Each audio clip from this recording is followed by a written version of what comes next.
Welcome to Emmara, Soul of the Accord. As far as opening hand goes, yes, I love it. We're going to keep on this one. We have Temple of Plenty, get the turn 1 Scry going, and then Sky Shroud Claim, and a really fun way to make some more tokens on the battlefield. I will definitely keep on this one in a heartbeat. And we're playing against Shu Yun, the Silent Tempest, which always makes for a very interesting match. So let's go and let our opponent lead off there on the play, and then we'll talk about what we've got going on, especially with Emmara and this really fun deck. So let's go and lead off with Temple of Plenty. Let's get the Scry going.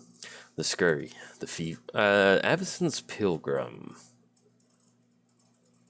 Yeah, we like that, because that's going to put us pretty quick to an anointed. Yeah, let's go and do that. Let's go and put Avacyn's Pilgrim on top, and then we'll go and pass the turn to our opponent. We are playing Emmara, Soul of the Accord. Whenever Emmara becomes tapped, and then, oh man, I cannot tell you how many times I go to read Emmara, and I'm just like, whenever she enters the battlefield, it's not. Whenever she becomes tapped, create a 1/1 white soldier creature token with a lifelink.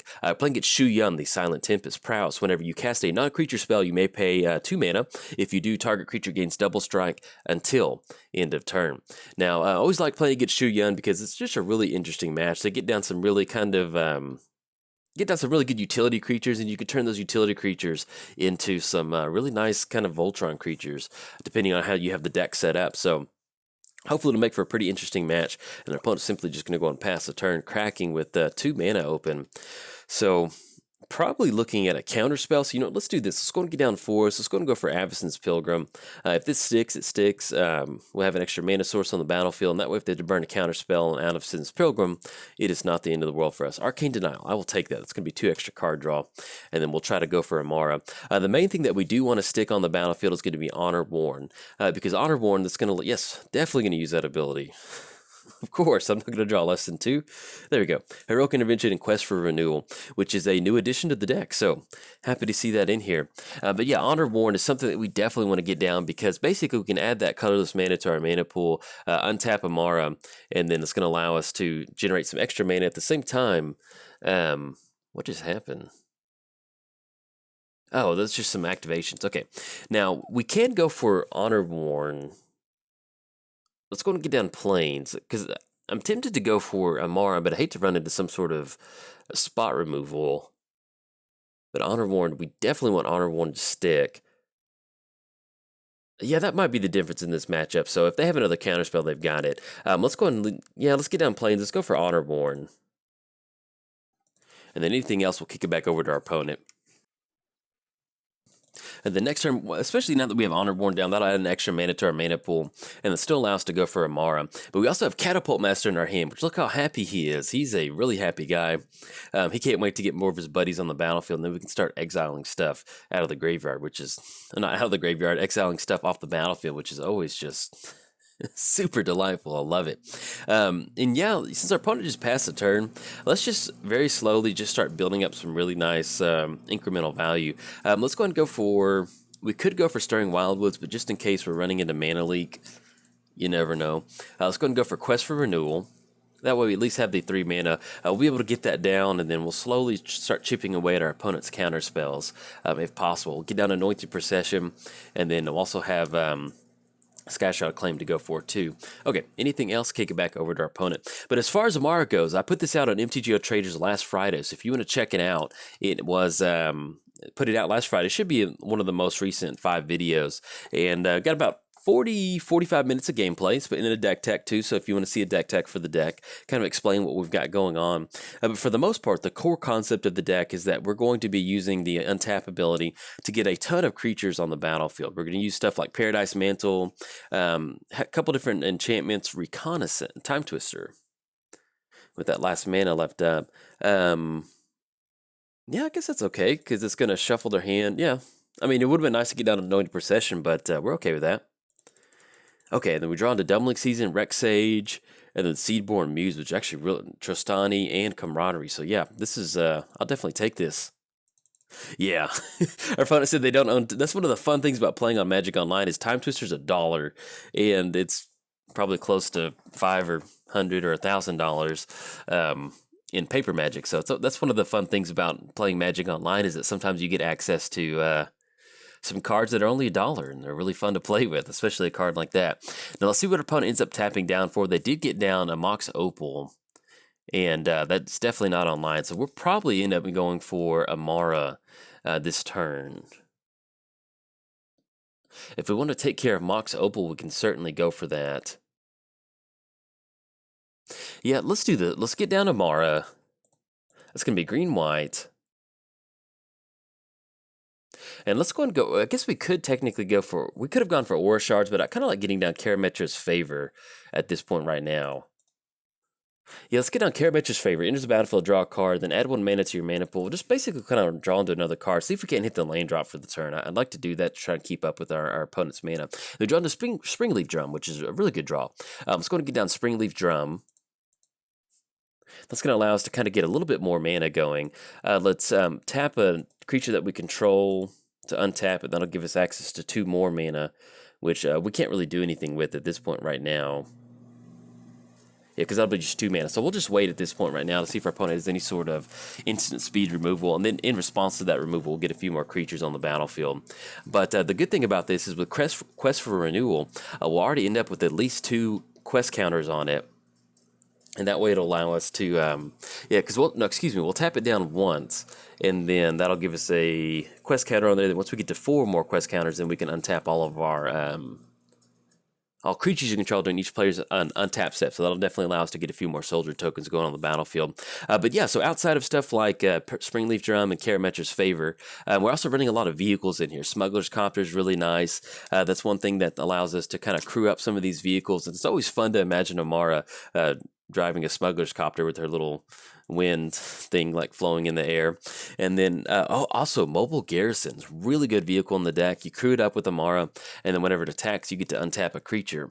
And so it kind of allows you to go for a few extra activations. Now our opponent did go for a Elsewhere Flask, sacrificing, making their lands, each land you control becomes a basic land type. So we'll see what kind of stuff they're going with right now. But definitely want to get down Aura Shards. If this is going to be a really heavy artifact build of Shu Yun, we'll definitely want to take care of some of these stuff that our opponent's going to be getting down. All right, second Sunrise, okay. So we're playing against Shu Yun Eggs, which is definitely interesting. And if they're going to be doing some kind of sequencing this turn, we'll just go and let them, I'm going to go and speed the video up. So at this point, they get down Mirror Retriever, and they also have Elsewhere Flask. Now, with us having Aura Shard, this is really going to allow us to kind of start cleaning up the board. I'm just trying to figure out the best way, if there's a certain sequence we need to do to get rid of Elsewhere Flask and make it to where Mirror Retriever, if there's any certain way we can do this.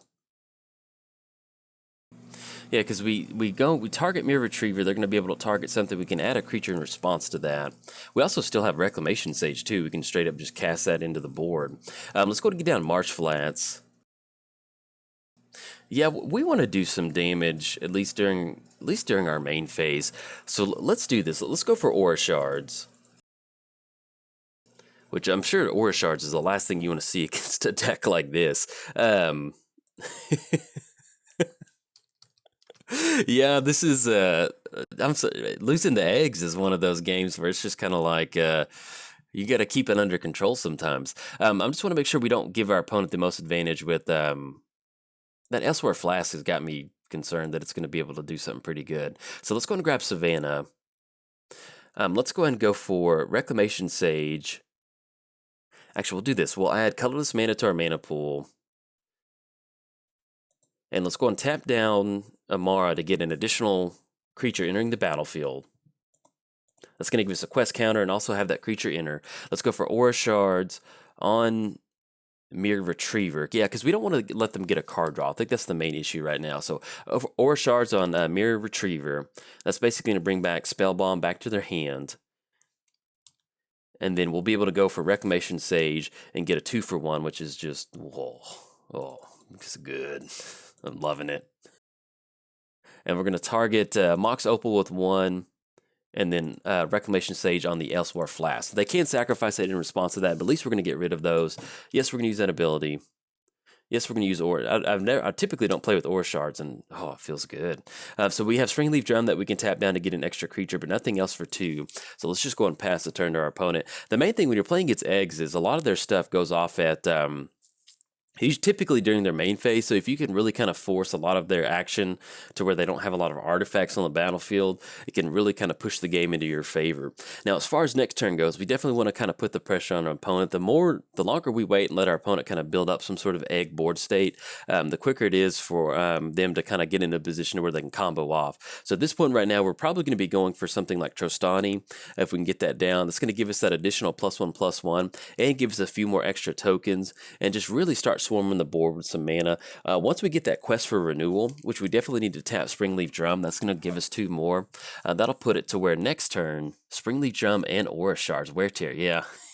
That's fair, I like that. Let's go and tap Rex Sage in response to that. Oh, my kingdom for a heroic intervention right now. Oh, that would be beautiful. Yes, we're going to put a quest counter on there. And then unfortunately, that's going to... we can still at least tap down Emmara, and then if we get a legendary creature down, something like Trostani, that'll allow us to go for the quest for renewal. But we'll see what else we're going to get down for the deck. But outside of that, the deck is basically Smuggler's Copter, vehicles, you want to be able to get the crew ability going, and then fun tap abilities, and at the same time, you get some sort of lord on the battlefield. So that's why we have stuff like Trostani. We also have, who is it? We have Elish Norn in here, which is a fun card to get down for Elish, get for this deck, turning your soldiers into a bunch of 3/3s. And of course, Kamal, which is always go for that 5 mana activation, which makes for a beautiful time. All right, so we're going to go and kick the turn back over to our opponent. Let's see what we draw into. Draw into Aether Sphere Harvester.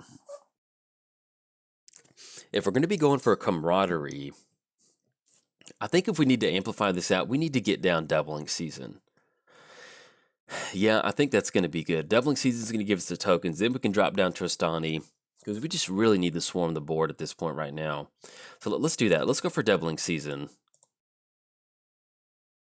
And then we'll be able to add 1 mana to our mana pool with Emmara. That'll give us 2 mana. That'll basically just give us 2 extra tokens. Yeah, let's go and go to combat. We're going to have 3 come in. That's going to put them down to 23. That's going to be 6, and that's going to give us access to mana now with Quest for Renewal, which will really kind of turn us online for a really good chunk of mana for next turn. Yeah, opponent just said they're going to have to put in their Sidisi deck. It is a really good card. I'm glad somebody suggested that to me. I don't want to use their name because I don't know if... Don't want to use their name, basically, in a video. But yes, thank you for the suggestion. It's a really good card for the deck. Let's go and go for Emmara. That's going to give us a few more tokens, but we can do that at instant speed, so... Let's just go and pass the turn to our opponent. And once we get that down, with Quest for Renewal, that's going to allow us to... oh, dang it. Yeah, it's going to untap during each untap step. For some reason in my head, I thought Quest for Renewal was the... it's going to give us the ability to add mana to our mana pool for each creature. Like we can tap to add mana like they're mana dorks. I just got that mixed up for a split second. So what we should have done is tap down Emmara, and that's going to allow us to get the untap going. So that's a little bit of a misplay on my part. So hopefully it doesn't end up making a difference on this one. We'll still get those few more tokens down and start putting some pressure on our opponent, hopefully. And what I'm going to do is if they're going to go for a few more like lines of play with artifacts, I'm just going to go and speed this section of the video up. Okay, so it looks like they weren't able to hit anything. Thankfully, I saw that face reward, and I got really worried for a second. Let's go and add some mana to our mana pool, get those 2 tokens going. That'll give us an additional quest counter on there, but we've already hit 4, so it doesn't matter. But we'll get a few more quest counters on there. Why not? Let's have some fun. And we'll click OK and kick it back over to our turn. And then once we get down Trostani, that's really going to allow us to go for that Honor Warren to kind of start getting drawn to Governey Township. That's going to be... counter. So we get down to Governey Township. That's going to be basically, we got 1, 2, 3, 4, 5, 6, 7, 8, 9, 10, 11, 12, 13, 14. That'll be 14 total on our opponent, especially if we get down to Trostani too. You know, if we're going to go for the Governey Township activation, let's get as many creatures on the battlefield as possible. So let's go ahead and tap Emmara down for some mana. Let's go ahead and add double. Let's add Green Door Mana Pool. And actually, if we get down Trostani, that's going to allow us to get in for a really nice chunk of mana. Okay, let's go and push in on our opponents. Look at that board state. That is beautiful. Okay, and then I'm only doing this quest for renewal because with doubling season, it's gonna keep amplifying it. It doesn't matter, but I don't know, it's kind of cool. All right, so we're gonna knock our opponent down to 17. We gain a little bit of life, which is nice. So hopefully we can get out from underneath the Aether Flux Reservoir. We can add 4 mana to our mana pool. Actually, if we want to, we can just simply get down Aether Sphere Harvester, and then that'll be another way for us to kind of get some life link. So we'll get that down. Get 2 energy entering the battlefield. Is there anything else we want to do as far as crewing it up? Yeah, that's fine, because we're going to get our creatures to untap, and then we'll be able to go for that for next turn. So, okay, creatures untap. That's going to allow us to tap down for Emmara again for next turn, but we've got a pretty good board state developed at this point right now. You can see how good Emmara is, especially with something like Doubling Season, and having just multiple ways to kind of tap it down. Now, our opponent basically is going to need to combo off this turn or have some sort of fog effect, so we'll see what they can get going. But while they're doing this, I'll at least kind of give a little bit of Dungeons and Dragons talk, which is I played Dungeons and Dragons last night, and we're playing Curse of Strahd at this point right now. And in our party, it's me. I'm Kamal as a druid. We have a ranger who specializes in like the undead.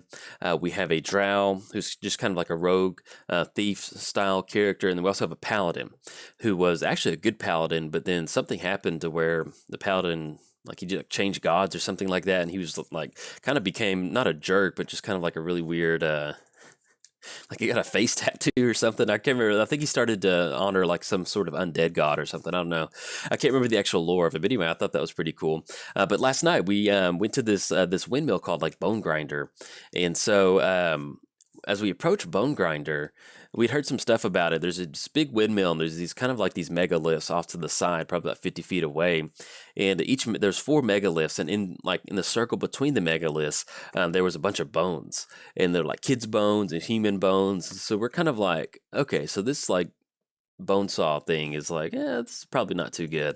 And so especially once we see all those human bones over there, so we go over to the windmill, and then one of our ranger, he has a spider climb. He got a curse that he basically always has spider climb, and so he climbed up on the windmill, and he kind of looked into the windows, and he sees like these 3 old hags in there, and they're basically just kind of like these fiends or something like that. So we're like, okay, so they're cooking. Oh, we got Supreme Verdict. Okay.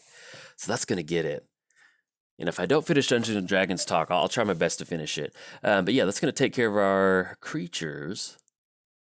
Anything we can do in response to that? No, we don't want to crew up a vehicle and lose the vehicle. So yeah, that's fine. Be nice if we had a heroic intervention. And then I guess we can put those in the graveyard in any order. That's going to be Karametra's favor too. The good thing is we just basically have a ton of mana. We also still have Harmonize to kind of rebuild. So it's not the end of the world. But the main thing is, let's go and get down to Emmara. That way we can start regenerating those tokens. We want to get those going as quickly as possible. And let's go and tap an untapped creature we control. That's going to get another quest. Yes, we're going to put another one on there. Look at that, 20. Quest for 20. We're going to get down to Emmara, untap, Honor Warrant, and let's go and go for Harmonize. That way we can draw into a few more vehicles. Oh, there we do. Hit the lane drop. Let's go and get down Holdout Settlement. And that's going to allow us to go for Worldly Tutor. Let's go crew up on one of our soldiers. Let's go and swing it for 3. And I guess at this point, do we want to go for lifelink? No, it doesn't really matter, because if they're going to give us with Aether Flux Reservoir, it's 50. And it is what it is. All right. So we're knock them down to 30, put them down to 29, and then we still have Worldly Tutor to go for. So we'll go for that during our opponent's turn. But back to the windmill. So we go to the windmill, and so we like kind of are basically like we figured out that these hags are like basically cooking children, and we're like, all right, this ain't good. And so we just kind of do like the whole kick the door down, and our drow, he has access to some hellhounds that follow him, and so we sent the hellhounds in there to kind of start like making some ruckus downstairs, and then the hag came down. She's like, what's going on down there? And so I'm standing to the right of the door, and so she blasts like a lightning bolt from the stairwell through the wall and like hits me and knocks me down. So I'm like, all right, this ain't cool. And so when it gets back to my turn, I got this like I basically it's like Finger's Death. It's a death touch wand, and so I just blast the wand back at her and hit her pretty hard with some necrotic damage. And so then they just kind of disappear. Once the battle starts getting good, they kind of disappear. And then as we go upstairs, we find a couple kids. They had them in some sort of crates system, and we found out that and this Curse of Strahd, if you're not familiar with Curse of Strahd, it is kind of set during. It reminds me a lot of like something like Innistrad, and so there were some parents could basically sell their children to the windmill, and they would make pies out of them. And so that's what we were doing. We're like, we need to get rid of this, and so we let those kids go. And then after that, we were kind of walking out of the windmill because the people they kind of teleported back to their plane, those hags. And then are we about to? We'll see. We'll let them gain some life, but we have some stuff that we need to do. But yeah, so they teleported as soon as we walked out of the windmill. And then we started fighting them. Since there were only 3 of them, and I am a druid, I can wild shape into an animal. So I wild shaped into a giant toad. And with giant toad, you have this attack to where you can bite them, and then they have to make like a grappling check. And the hag failed the grappling check, and once you make the grappling check, you can swallow them, and then basically they're just done for. They start taking acid damage, and then they basically kind of they just lose or whatever. And so, I mean, not lose, but the creature dies. And so it was one of those that it just like it felt really good to eat this old like fiend hag and like me turned into a frog while they're all fighting them. So I turned into a frog, ate them, and then unfortunately we had gone into this temple probably about 3 or 4 sessions ago where we ran into these barbarians that were living there, and they helped us fight. And so there's this one guy named Zoldar, and he'd been with our party ever since we found them in the temple. And then when Zoldar got hit with the lightning bolt whenever they showed up again, and he died. And so we felt really bad, so we buried Zoldar. And then we actually where the windmill was, it was an old city. And so we named the city after Zoldar, after the barbarian we found at a temple. All right, so that basically kind of wrapped up Dungeons and Dragons talk, so I'm glad we got that done with. Let's go ahead and go for Worldly Tutor. Yeah, we'll go and tap down Emmara. That way we'll at least get a few more soldier tokens on the battlefield. And let's go and go for Worldly Tutor. I got worried for a split second that I somehow didn't cast it. I think Elish Norn gives us the best opportunity.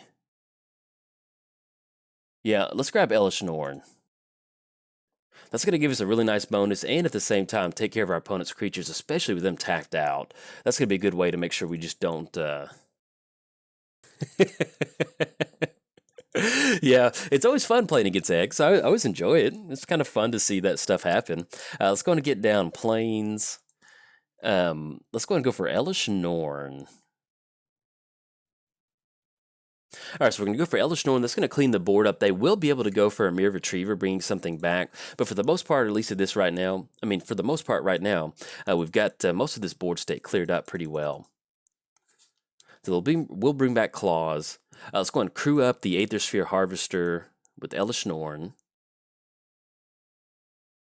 Let's go and swing across. And you know what? Let's go ahead and we're going to pay some of that energy to give it lifelink. Let's go and get these triggers on the stack, though, first. And let's go and give Aether Sphere lifelink. Okay, there we go. So we're going to swing across for a pretty good chunk of damage. That will put us outside of thankfully, the Aether Flux Reservoir. So we can knock them down to 20. And then with that quest for renewal, let's go ahead and add white mana to our mana pool. Let's get down Reconnaissance. And then let's go and pass the turn to our opponent. So, kick it back over there. We'll have our creatures untap, and we can also still go ahead and tap down Emmara to get a few more soldier tokens going. All right, opponent's going to go for a draw card, but thankfully with us getting to 53, that's going to make it really hard for our opponent to combo off. They almost have to demonstrate some sort of loop to get this going, so hopefully we'll at least have it on this one. Okay, opponent's going to go for Phyrexian Furnace. And once again, we can still go. We do have lethal on the board, at least at this point right now. We can still tap down Emmara and then get a few more tokens going for that doubling season. And if something does happen, we at least still have Camaraderie to hopefully go for some card draw, and then get some good card advantage going. Okay, so they did cast Shu Yun, but it went back to the command zone. I got really worried for a second. They're about to go off. And so let's go ahead and kick game to our opponent. Let's go ahead and we can tap down, add that mana, then tap and untap legendary creature we control to get a few more extra creatures on the battlefield.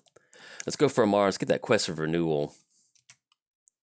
44, very nice. And then we'll untap Emmara, and then we'll send it over to our main phase. But yeah, that's going to be 8 times 3. That's going to be more than enough on this one, swinging across on our opponent. Let's go and get down Survivor's Encampment, just in case our opponent's got, I don't know what they could have, but we're at least just going to cash in some card draw. I'm not entirely sure what could happen, but you never know. We're going to go for Camaraderie. Let's go and swing in. That way we at least kind of feel our hand back up. I'll go and swing in for Lethal. I don't think there's a White Fog, but for some reason I think there is one, and I'd hate to get blown out by that. Okay, we're swinging in. We've got 62 quest counters on a Quest for Renewal, and then we'll knock our opponent down all the way to -17. Good game to our opponent. Definitely enjoyed playing with you, and you can definitely see what Emmara is capable of. Ooh, open the vaults.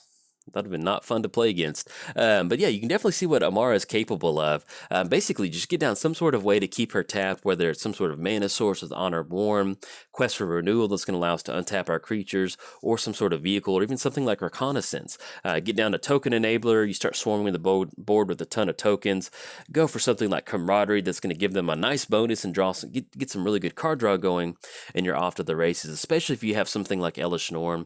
And I will mention Crater Hoof is a great card for this deck. I'm not running Crater Hoof because I run Crater Hoof in a lot of my decks, so that's basically it. I'm not running Crater Hoof in there. Just want to give you a heads up, but yeah, that's going to be it for the video, and if you enjoyed the video, like and subscribe. Thanks. Bye.